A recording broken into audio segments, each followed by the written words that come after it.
Tu dois savoir que lorsque Dieu te laisse vivre, Dieu permet que malgré les problèmes que tu traverses, que tu continues à vivre. Ça veut dire que Dieu a un plan pour te bénir et arrêter la souffrance dans ta vie. T'emmène à accélérer ce plan à partir de ce matin.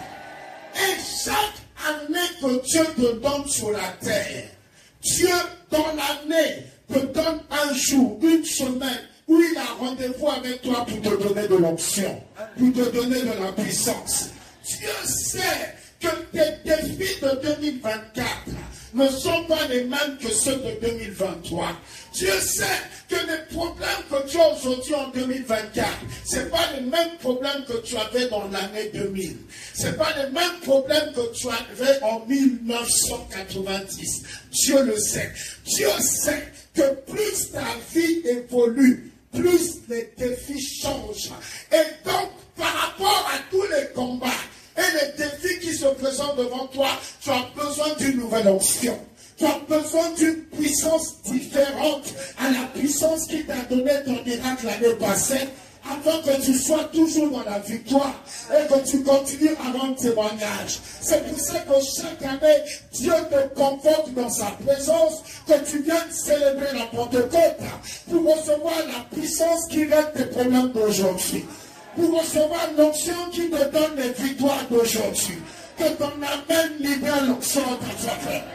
La Pentecôte, c'est un rendez-vous entre toi et ton Créateur, afin qu'il te communique la puissance dont tu as besoin. Pour que le problème qui te fatigue aujourd'hui devienne un témoignage, devienne une victoire, et que tu retrouves la joie, et que tu célèbres Jésus-Christ.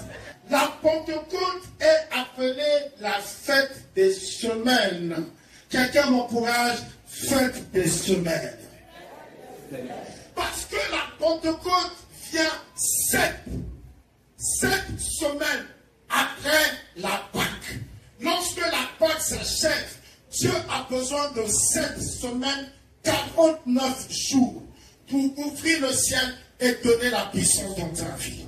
La Pentecôte vient 7 semaines après la Pâque, parce que le Dieu que tu adores et que tu pries, c'est un Dieu qui travaille en 7 jours, en 7 mois, en 7 saisons. Et lorsque Dieu opère, il a besoin de l'ordre 7, c'est pour que le travail soit parfait dans ta vie. C'est pour que le travail soit excellent dans ta vie, jusqu'à ce que Dieu trouve le repos.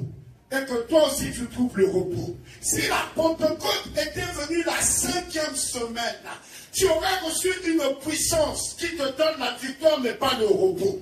Mais elle vient la 7e semaine, le 49e jour. On le fête le 50e. Pentecôte, c'est du grec. Panta, c'est 5 en grec. Et Pentecôte en grec, ça veut dire la 50e saison, la 50e bénédiction. Et toi qui n'es pas resté à la maison, toi qui es venu à la sainte convocation, une puissance va donner du repos à ton cœur. Seigneur, j'ai besoin de ta puissance. Alléluia. L'Éternel dit, lorsque vous célébrerez la Pentecôte, vous la fêterez. Dis avec moi, fête. Il n'a pas dit que la Pentecôte est un funérail. Il n'a pas dit que la Pentecôte est une corvée. Mais il a désigné et programmé la Pentecôte dans ta vie comme une fête. Parce que le Dieu que tu adores, c'est le Dieu des fêtes. L'agenda qu'il a dans ta vie, c'est un agenda de fête. La Pâque est une fête. La Pentecôte est une fête. Le tabernacle est une fête. Tout le calendrier de Dieu pour toi, c'est-à-dire ce que Dieu veut faire dans ta vie, c'est pour faire de ta vie pas une vie de larmes et de funérailles, mais une vie de fête. Et je suis dans la joie d'adorer un tel Dieu et de le servir. Car la seule pensée que Dieu a pour toi, ce n'est jamais les funérailles, ni les plaintes, mais ce sont les fêtes.